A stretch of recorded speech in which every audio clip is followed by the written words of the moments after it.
Somehow I was hacked from inside, and almost all desires were overshadowed by this desire to be really, really free and for truth. Yes.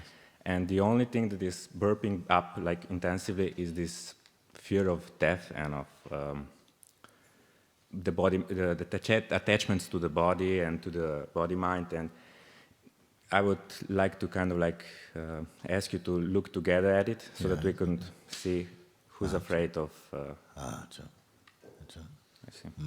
Everybody has something that that will somehow pull the attention into this struggle. You see, that like somebody who say, you know, yeah, I know something is missing. I say, okay, tell me what is missing. I don't know, but that's still believed. So there's nothing actually that can be looked or found, but the belief is still there, something is missing. And why is this belief coming? No reason at all. You see, it could be like, okay, some sausage on the floor. Oh, there's a sausage on the floor. And now somebody please take this sausage on the floor because I'm going to miss satsang because I can't stand sausages. The mind will make any nonsense. In fact, most of it is nonsense, no? It will make up anything, and then somehow, some part of you is buying into it. And where does this come from? It comes really from from identity. There is some attachment to identity, and the fear that the identity will one day finish, and that will be like the end of you, or something like that. Yes, there is kind of like an attachment to even to experiencing. Yes. Like when the body drops, there is no more experiencing, and something then is scared, like what then? Yes. But in a way I can say also, every night you go to this place.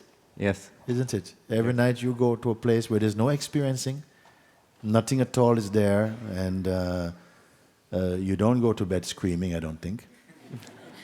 Is it?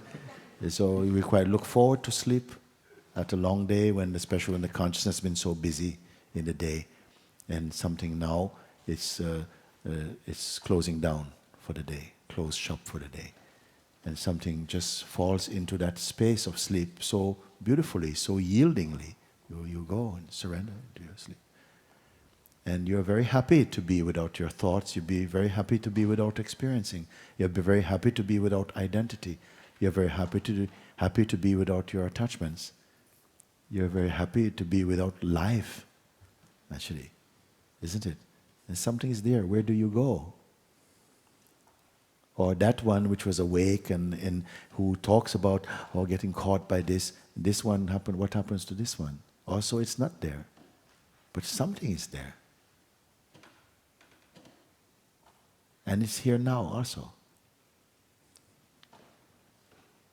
It's here. And even when one day this body also will be taken, it will watch this body going also. It watches the waking state arising. It watches the activities that arises in the waking state. It watches also the fading of consciousness. It enjoys the rest. If you can say it, enjoy the rest, I don't know. Some enjoyment is there somehow in the rest.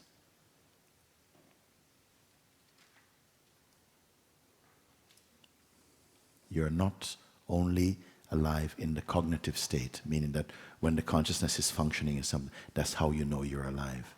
Something knows when it is functioning like that and when it is not functioning like that. It knows activity and it knows absence of activity.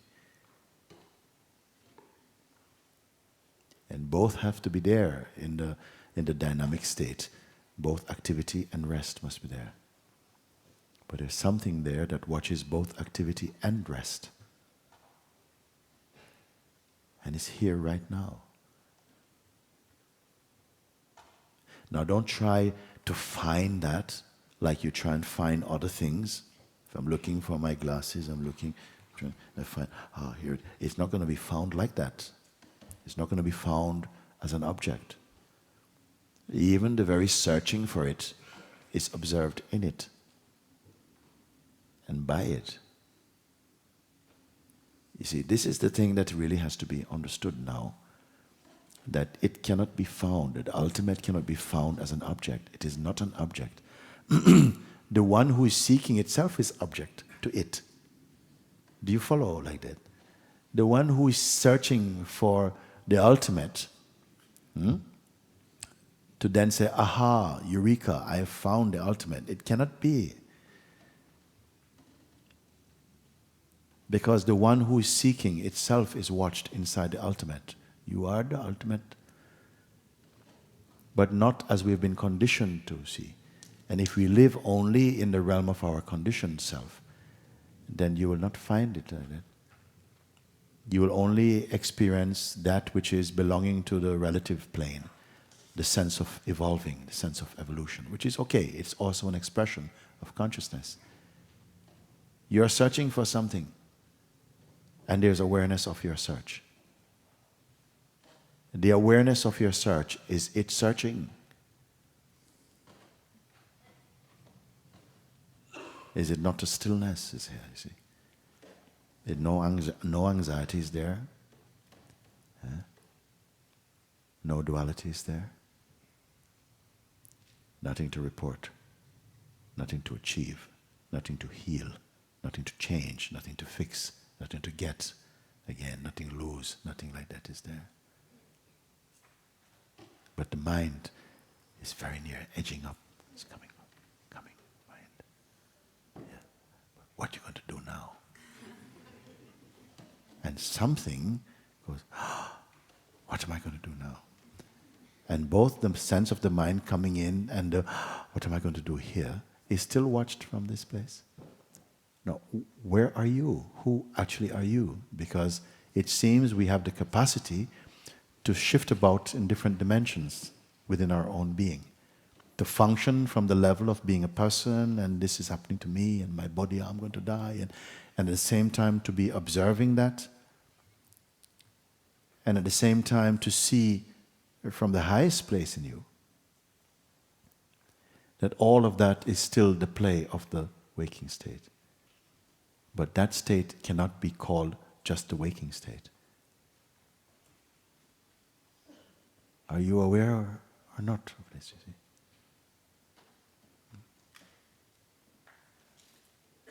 To me, it seems like there comes this fear and I can watch it. But then this fear has the message, priority queue, number one, go, go, go. You have to take care of it, otherwise you're out. So it's kind of, I get involved and I have to run or whatever, I mean, practically. Yes, because at present you still have strong sense of identity. Yes, this is what I would try to look, this is Yeah. what I was trying to look at, to Yeah. see who's doing it actually, and who Yeah. has to take care of it. The idea you have of who you are is doing it. The idea you have of your self-image, you, consciousness, have a portrait, a self-portrait of yourself as a person. And a tremendous amount of energy is poured into that personal aspect. It is still consciousness, but it is consciousness that has made become very shallow by embracing the body as itself, as its source, as its root, and conditioning as its history. And somehow that is playing out. So when I call you back into the deep of your own self, which is always there, this surface self is moving and belief in that self is there. And that is what is suffering. And it has to, actually. It has to crash, it has to suffer. Because through suffering on that level, the aspiration comes to go more deep. Because this is not your home in that way. It is not a stable place. You must come and find your stability. Then you can enjoy the changeful without fear. you'll accept it as a natural part of the expression of consciousness. But when you identify yourself within the time bound, then of course you're going to be afraid, because the time bound will come to an end also. I can actually sense that this is coming right now up, because there is something that is trying to push me to realize that and to get rid of it. Because it started to happen just after I somehow realized there is something else. Yes. You say something very significant now, because listen to that, no? As soon as somehow the chance to awaken to the deeper self emerges, then the battle begins. It's almost a battle for who is going to sit on the throne of your heart now. Either Mr. Mind, or it is going to be the Supreme Being. And I also feel it very deeply in my heart that the battle is already won. So there is no doubt in my heart what is going to happen. Yeah. And what's going to happen? Tell me. The mind is going to die completely. Yes. And it's just a matter of time, so to speak. Yes. Because the yearning is so hard that I know that every circumstance is actually pushing me there, and there is no turning back and going. Yes. But still I felt the urge to come here with this question. And yes. The mind is going to die simply mean that it's going to lose its influence. Yes. This is what it means. Because there's no mind to die. It doesn't exist really. It exists only because it's believed in that way. We feel that there is an independent mind like this, and it's not that we are responsible in that way. It's altogether a package deal created by Mr. God. Okay? That we are all going to, we as that, because our root can only be the Supreme. And in manifestation, as individualities, in expression like this, in each body, this awakening must come. And this you will come to see increasingly with gratitude how blessed your life is, to even have the chance to participate in this great game of existence. It only when you believe yourself only to be the body-mind, then it will feel like a cruel game. But as you discover yourself as consciousness, you will see, and you are seeing, that it's a tremendous. How else could life be? How else could life be, if not a game of transcending, of awakening to our innate nature? You see. Some people say, "But why isn't it just always nice from the beginning?" You see, I said, "But it has always been nice, but you don't see it because somehow you choose. Somehow we say choose, but to hold on to the limited." To the limited, and the life burns. The potato gets hot in your hand, and then you have to throw it, and then you realize, oh, with my free hand, I'm so much more. I can clap, I can dance, I can do something. You see. But this is a very important stage, what you say just now, because something has chosen truth. You may say like this: chosen freedom. You're compelled into freedom, like that. I can't even say it how much, so I'm rather quiet. And yes. I never really believed in God. I was an atheist and everything. Yeah. And when it happened, it's just like I love for God actually, and I don't even know what to say about it. Yeah. So like this is your consciousness blossoms. Yes, it will be. These are, strong time for the mind. It has to put everything now to try and somehow sabotage your freedom. It will play like this. It's also part of the game. It's also a servant of God on some level, no? And you have to transcend this thing. And you can invite it. Come now, I'm ready. Even if I'm not ready, throw your best punch now. Ready or unready. You see? Because if you say, look, I'm ready, he's going to say, I'll come when you are unready. Okay? So say, ready or unready, throw your punch. You see? Yeah. Very happy to meet you like that. Okay, me also. Yes. Very, very good. Very good.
Open to whatever may come my way.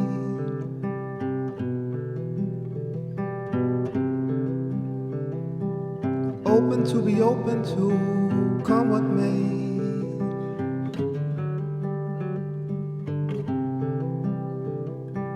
Open to open my eyes, open to see.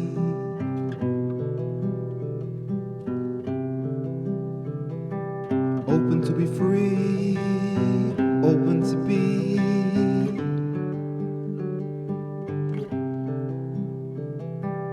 Open to the light of the love that shines.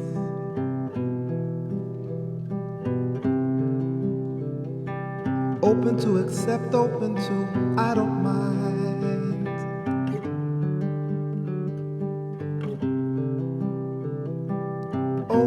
Open to change,